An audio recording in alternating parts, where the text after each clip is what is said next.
광야는 진정한 인간의 모습이 무엇인가라고 하는 적나라한 인간의 모습이 그 광야를 통해서 드러나게 됩니다. 하나님께서 주신 만나가 계속되는데 그것이 광야에서 얼마나 놀라운 선물이며 놀라운 기적입니까? 그럼에도 불구하고 이제는 그 만나에 마땅히 하나님 앞에 감사와 찬양의 대상이 되어야 되는 만나가 불평의 대상이 되어지고 그들은 고기를 요구하게 됩니다.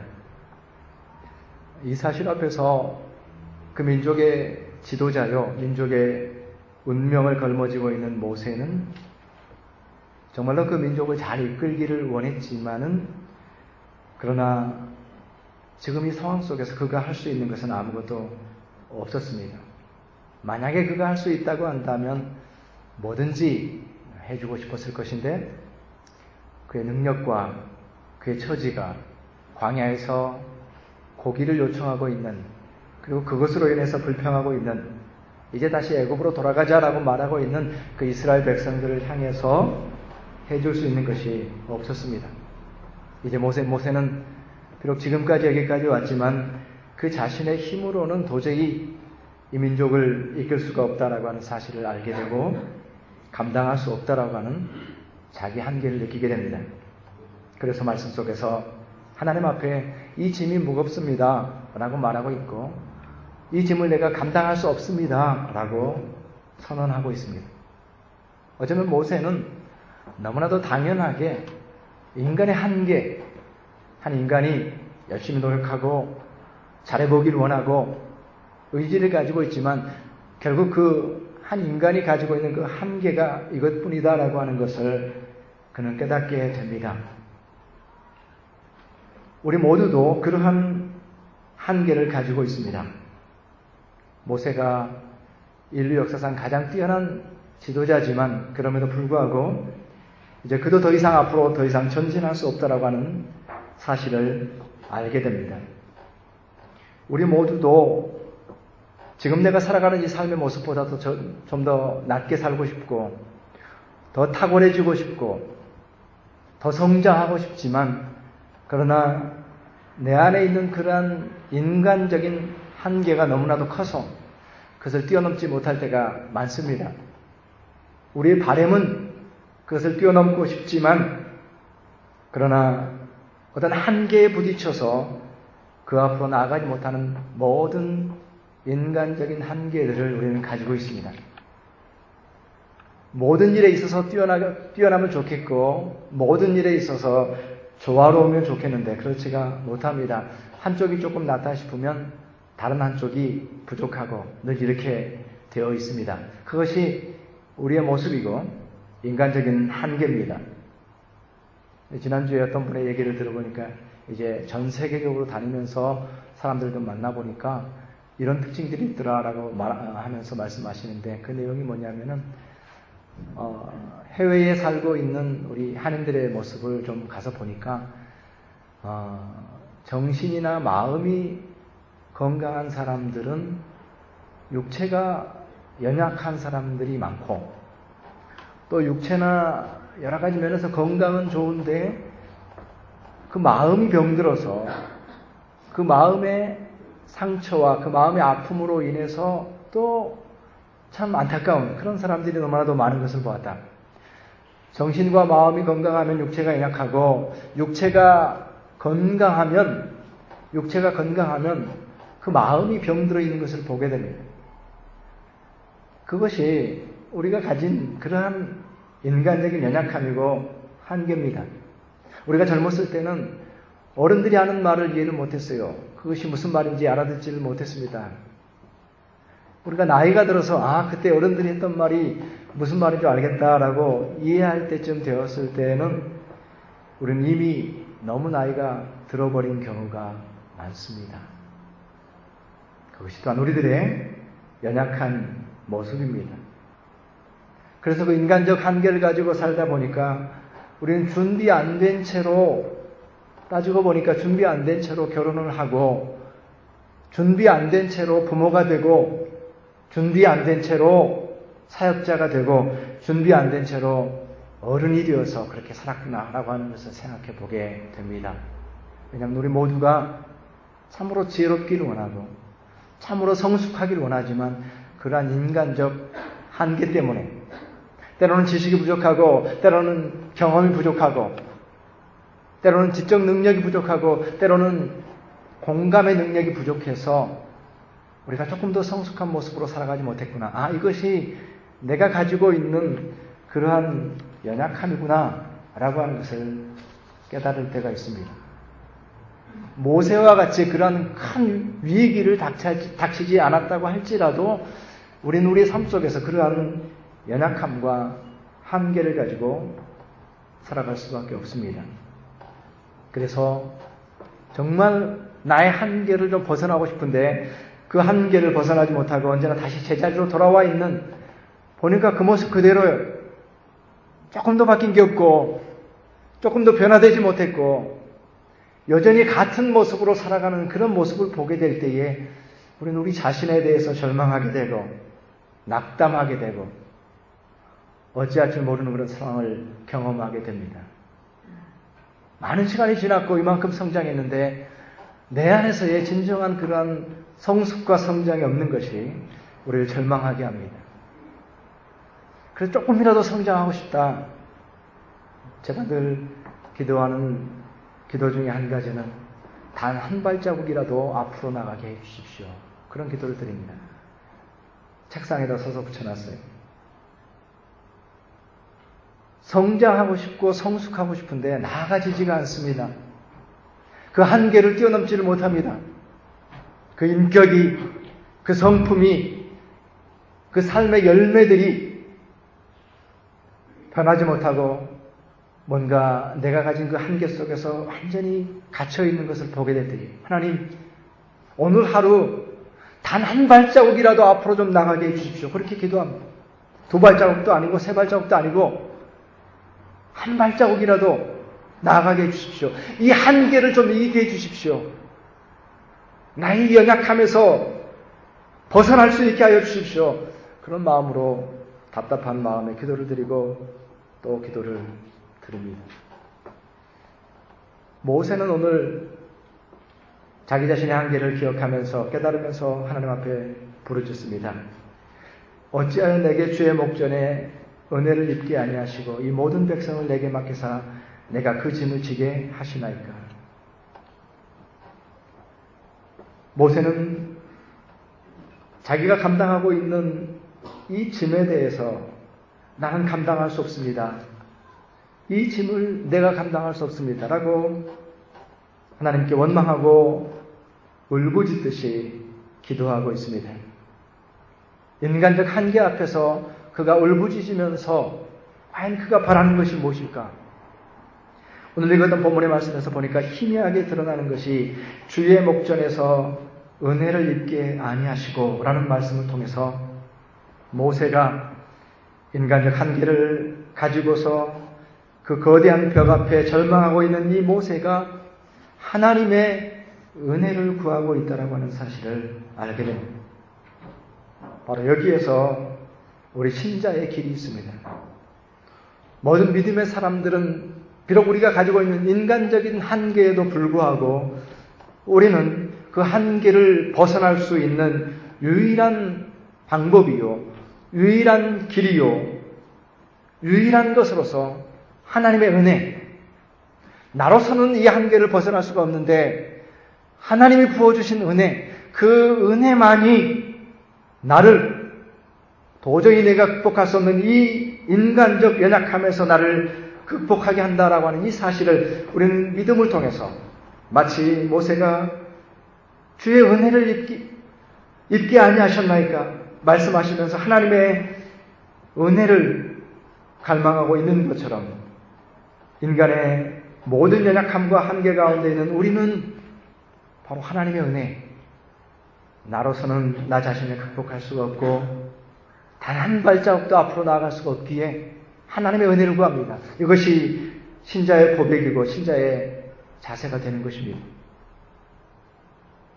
오늘 우리가 읽은 본문의 말씀에서는 바로 그 은혜가 모세에게 주어집니다. 지금 상황으로 보면은 모세는 이 자리에서 그만둬야 되고 이 자리에서 죽어야 됩니다. 그러나 하나님의 은혜가 주어져서 바로 그 모세의 연약함이 더 이상 앞으로 한 발자국도 나갈 수 없을 것과 같은 그 모세의 연약함이 극복되어지고 하나님의 은혜가 그에게 주어지는 것을 보게 됩니다. 모세에게 주어지는 하나님의 은혜가 무엇입니까? 하나님께서 약속을 해주십니다. 고기를 줘서 먹게 하겠다. 그리고 이 말이 분명하게 응하는 것을, 이 약속의 말씀이 분명하게 응하는 여부를 네가 보게 될 것이다 라고 약속의 말씀을 주십니다. 분명하고 확실하게 응답될 하나님의 말씀을 주시는 것, 이것이 모세에게는 은혜였습니다. 약속된 하나님의 말씀, 그것이 모든 신자들의 은혜입니다. 약속의 말씀이 있을 때에, 우리가 하나님의 약속의 말씀을 붙잡을 수 있을 때에 그 약속의 말씀을 붙잡고 우리 자신의 그 연약한 인간적 한계를 극복할 수가 있게 된다는 것입니다. 당장 모세에게 어떤 것은 없습니다. 당장 바뀐 것은 없습니다. 그러나 분명하게 약속하고 계시는, 내가 고기를 주어 먹게 하겠다라고 분명하게 약속하고 계시는, 그리고 내 말이 이루어지는 것을 네가 보게 될 것이다라고 약속을 주고 계시는 하나님의 약속의 말씀 안에서 그는 그 자신의 한계를 뛰어넘을 수가 있게 된 것입니다. 그 약속의 말씀은 그저 우리가 살아가는데 좀 도움이 되겠지라고 하는 참고사항이 아닙니다. 그 약속의 말씀은 내 인생을 거기에다 걸어야 되는 하나님의 말씀입니다. 내 운명을 하나님께 거는 말씀입니다. 그 말씀 때문에 내가 여기 있습니다. 그 말씀 때문에 내가 이렇게 살아갑니다. 나의 소망은 하나님의 약속의 말씀입니다. 라고 말할 수 있는 그 말씀. 너무나도 소중한 내 인생, 전 우주와도 바꿀 수 없는 내 인생을 주님께 드리고 헌신하는 이유가 여기 있습니다. 하나님의 약속이 있었기 때문입니다. 라고 말할 수 있는 그 약속의 말씀, 권위 있는 말씀, 내 인생 전체를 걸 수 있는 그 약속의 말씀이 있을 때에 바로 그때에 우리는 우리의 인간적인 연약함을 극복할 수 있는 은혜를 입게 되는 것입니다. 그 하나님의 말씀이 은혜의 통로가 되어서 우리로 하여금 우리의 연약함을 극복할 수 있게 하는 능력이 되는 것입니다. 저는 선교사님들이 그 역사 속에서 살았던 많은 선교사님들이 있고 위대한 선교사님들이 많이 있습니다. 선교사 열전으로도 나왔고 많은 강의들을 통해서 들었고 많은 글들이 있습니다. 그 중에서도 아프리카에서 사역하였던 그 리빙스턴, 선교사들의 19세기에는 무덤이라고 말했던 그곳, 갔다 그러면은 죽어서 돌아왔던 그곳에서 사역하셨던 그 리빙스턴, 데이빗 리빙스턴, 늘 생각할 때에 늘 숙연해지고 감동이 됩니다. 그가 아프리카에 살아가면서 일단 환경이 너무 안 좋으니까 몸이 너무나도 약해졌어요. 오래 살 수 없게 됐어요. 그리고 한 팔은 사자에 물렸고, 그 아프리카의 풍토병이 얼마나 무섭습니까? 그 당시에는 이제 질병을 치유하거나 이런 것들이 부족할 뿐만 아니라 사는 환경 자체가 먹고 자고 하는 것들이 오두막에 살기 때문에 이 사람이 거기서 견디지를 못합니다. 거의 죽어가고 하는데, 그래도 이제 고국에 와서 상도 받아가고 또 후배 선교사들에게 강의도 하고 이런 과정 중에서 그가 이제 다시 또 아프리카로 돌아가게 되는 그런 때가 되었습니다. 아니, 이렇게 몸이 안 좋은데 또 다시 아프리카로 가면 어떻게 됩니까? 라고 말할 때에 리빙스턴이 했던 유명한 말이, 내가 어떻게 아프리카에서 살아갈 수 있는지 여러분 아십니까? 내가 무엇을 의지해서 이 아프리카에 살아갈 수 있는지 아십니까? 라고 말하면서 했던 말이, 마태복음 말씀을 이용하면서 내가 세상 끝날까지 너와 항상 함께하리라 라고 하는 이 약속의 말씀이 가장 위대하신 분께서 나에게 주신 말씀입니다. 그래서 나는 그 약속의 말씀을 붙들고 지금까지 살아왔고 앞으로도 그렇게 살아갈 것입니다. 그렇게 하고 다시 아프리카로 돌아가게 됩니다. 그리고 몇 년 후에 그는 그 선교지에서 죽음을 당하게 되는데 그의 마지막 생일의 일기장에 써놓은 그 글이 남겨져 있습니다. 짧게 쓴 글입니다. 그는 이미 병들었고 이제 곧 죽음을 앞두고 있는 그런 상황입니다. 그때에 그는 일기장에 씁니다. 오늘은 나의 생일이다. 나의 예수님, 나의 왕, 나의 생명, 나의 모든 것. 그리고 나는 이 생일날 아침에 다시 한번 당신에게 내 인생 전부를 다시 한번 주님께 바칩니다. 라고 썼습니다.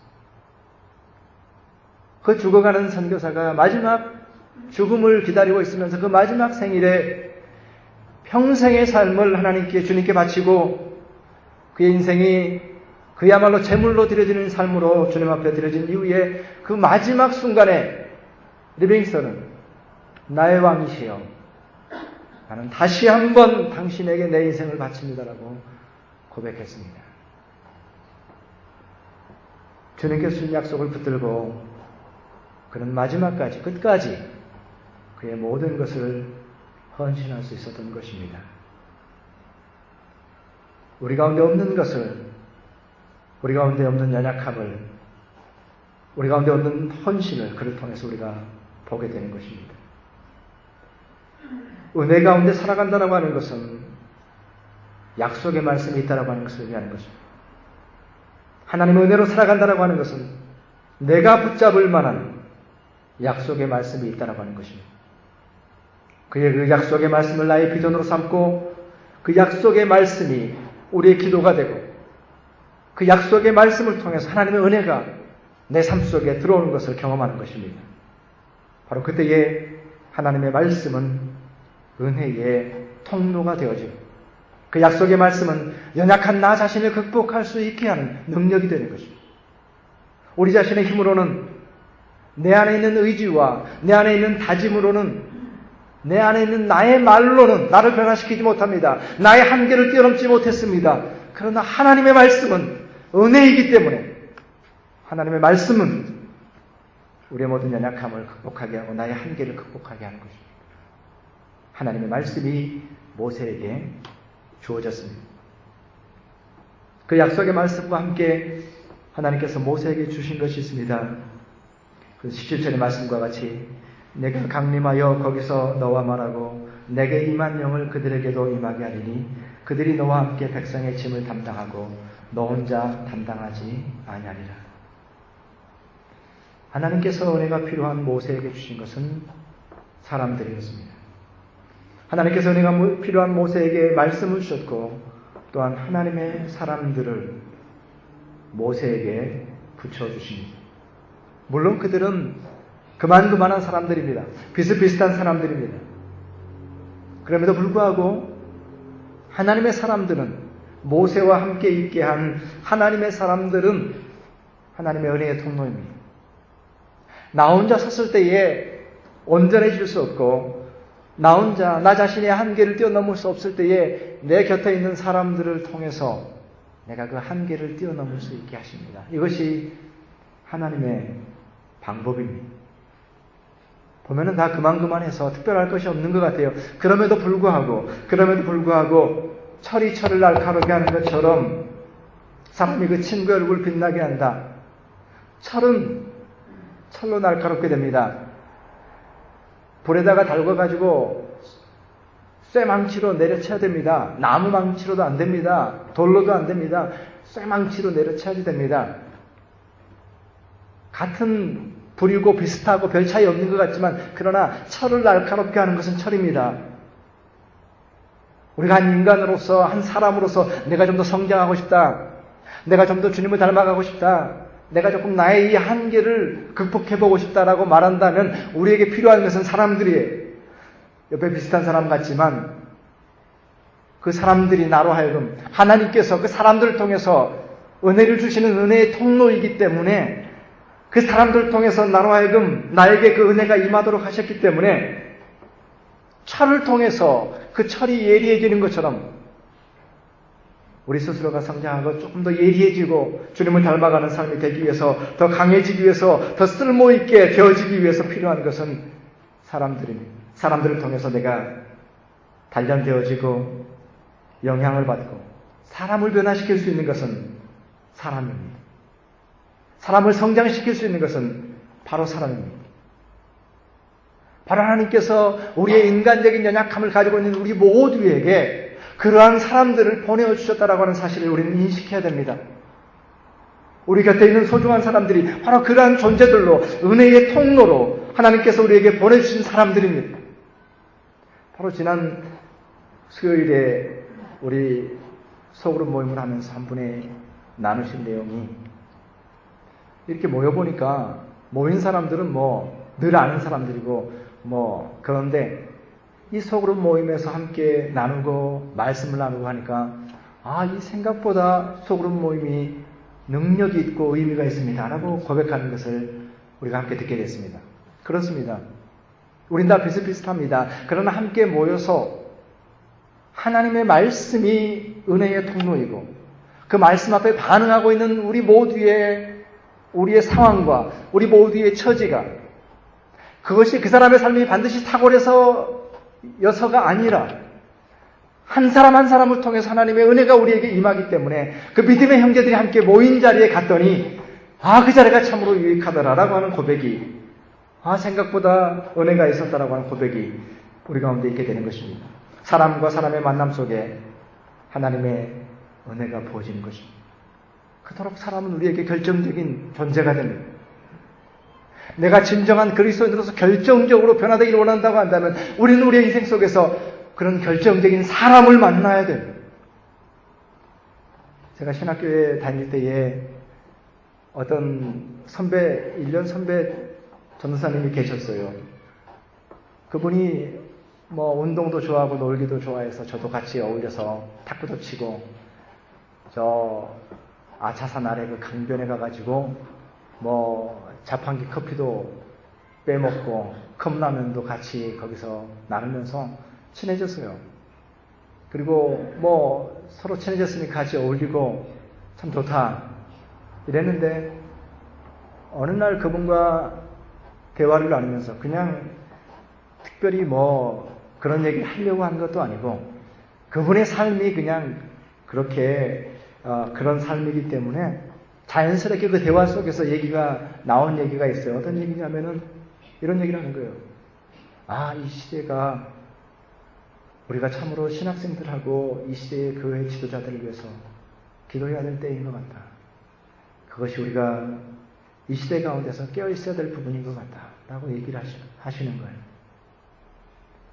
저는 그 말을 듣고서 우리의 일상적인 대화였습니다. 그리고 같이 학교를 다니는 선후배니까 어울려 다니고 운동도 하고 그랬습니다. 그러나 그 순간에 그의 언어로부터 그의 마음의 중심으로부터 신앙의 고백이 나온 겁니다. 그가 추구하는 가치가 나온 겁니다. 우리가 이 시대 가운데에 이 시대의 신학생들과 교회 지도자들을 위해서 기도해야 된다 라고 하는 그 말, 왠지 거기에서 강가에서 자판기 커피를 뽑아 먹으면서 나눌 대화는 아닌 것 같은 그 대화가 그곳에서 나눠졌을 때에 저는 마음속으로 깊은 감명을 받았고 깊은 도전을 받았습니다. 참으로 인상적이었습니다. 그가 어떤 설교의 자리에서 그런 얘기를 했다고 한다면 저에게는 잊혀졌을 것입니다. 그러나 그 자리에서 그 순간에 그의 마음에 가장 진실한 것을 나눴을 때에 그것이 나에게 참으로 도전이 되는 것을. 그래서 그 후로는 그분이 저에게 그저 함께 신학을 공부하는 동료가 아니라 저의 신앙의 모델이 되고 신앙의 멘토가 되어 주었습니다. 우리 가운데 있어서 우리에게 주어진 우리 곁에 있는 사람들에 대한 하나님의 역사, 그 어떤 것으로서가 아니라 그 한 사람의 한마디의 말이 그 말을 통해서 그 사람의 삶을 통해서 우리는 하나님의 은혜가 우리에게 부어지는 것을 경험하게 되는 것을 보게 됩니다. 바로 그것은 물론 탁월하고 특별한 삶을 통해서도 우리에게 주어질 수 있지만 그러나 그렇지 않은 경우도 있습니다. 나와 다름이 없는 사람을 통해서도 하나님의 은혜가 우리에게 임할 수 있습니다. 그렇기 때문에 그것을 가지고 우리가 뭐라고 얘기합니까? 오직 은혜다라고 얘기를 합니다. 다른 요인은 없다라는 거예요. 그 사람이 탁월하거나 그 사람이 훌륭하기 때문이 아니라는 겁니다. 오직 은혜만이라고 하는 것은 그 누구를 통해서도 하나님의 은혜가 올 수 있다라는 거예요. 나보다 신앙이 부족한 사람을 통해서도 하나님의 은혜가 올 수 있다라는 것입니다. 나보다 더 연약한 사람, 연소한 사람을 통해서도 하나님의 뜻을 알게 된다는 것이죠. 그랬을 때 우리는 오직 은혜입니다라고 말할 수 있는 겁니다. 그것은 하나님의 은혜만으로만 되는 일이니까요. 우리 가운데 우리가 이상적으로 생각하는 최고의 영적 지도자가 없고 최고의 신앙인이 없다고 할지라도, 그러나 하나님께서 역사하실 때에 우리 곁에 있는 사람들을 통해서 바로 그 은혜가 우리 가운데 임하게 되고, 그랬을 때에 오직 은혜로만, 오직 은혜만이라고 하는 고백이 가능하게 되는 겁니다. 제가 목사 안수를 받았을 때에 제 인생에서는 가장 중요한 순간입니다만은, 제 목사 안수를 주시기 위해서 제 머리에 손을 얹었던 목사님 중에 한 분이 나중에 그런 부정이 밝혀지게 됐습니다. 그 목사 안수를 받고 나서 조금 고민이 되더라고요. 안수를 받는다라고 하는 것은 가장 거룩한 순간이고, 제 인생에 가장 의미 있는 순간이고, 하나님의 은혜가 임하는 순간인데, 그 문제가 있는 목사님한테 내가 안수를 받았다. 이거 어떻게 되는 거지? 한때 고민이 되었습니다. 그런데 어떻습니까? 은혜로만이라고 하는 말의 의미는 비록 그 사람이 부족한 사람이라 할지라도 은혜가 임할 수 있다는 것을 의미하는 거예요. 그가 죄인인 것이 밝혀졌다고 하더라도 그를 통해서도 하나님께서 우리에게 은혜를 주실 수가 있고, 그것을 은혜로 받아들이게 될 때에 우리는 그 사람을 통해서가 아니라, 그 사람 때문이 아니라 그 사람을 통해서 은혜를 주시는 하나님 때문에 은혜 받았습니다. 그것이 은혜입니다라고. 그래서 오직 은혜, 오직 은혜, 오직 은혜뿐입니다라고 고백할 수가 있게 되는 것입니다. 바로 이것이 우리의 믿음의 사람들과 함께 살아가면서 우리가 경험할 수 있는 하나님의 은혜인 것입니다. 우리 곁에 있는 바로 그 사람들이 하나님의 은혜의 통로가 되어지고 하나님이 보내신 사람들입니다. 그런 의미에서 우리는 우리 서로가 서로에게 대해서 기대를 높게 가질 필요가 있습니다. 하나님의 은혜가 우리에게 임하니까 서로를 존귀히 여겨야 되고 귀하게 여겨야 되고 기대를 가지십시오. 당신을 통해서, 너를 통해서 하나님의 은혜가 임하게 되어질 것입니다라고 하는 것을 기대하기 때문에 기대치를 높이십시오. 우리가 서로 만나게 될 때에 우리가 함께 모이는 그 자리에 하나님의 은혜가 바로 우리를 통해서 임하게 되기 때문입니다. 하나님께서는 모세에게 약속의 말씀과 하나님의 사람들을 주셔서 그 연약함을 극복하여서, 자기 한계를 극복하여서 하나님의 은혜가 임하도록 하였습니다. 모세는 이제는 끝났습니다. 모든 것이 끝났습니다. 죽여주십시오. 더 이상 할 수 없습니다. 라고 그렇게 고백할 수밖에 없었습니다. 그런데 하나님의 은혜는 그보다 더 큰 은혜로 기다리고 있습니다. 오늘 우리가 함께 특송했던 특송의 제목은 Love Never Fails. 사랑은 결코 실패하지 않는다, 이런 뜻이 되겠죠? 우리 스스로의 삶은 fails, 실패합니다. 실패하는 삶이 될 수밖에 없습니다. 그러나 오늘 찬양의 고백이 어떻습니까? 우린 넘어져도 그 사랑 영혼 안에 Love never fails. 사랑은 결코 지지 않네.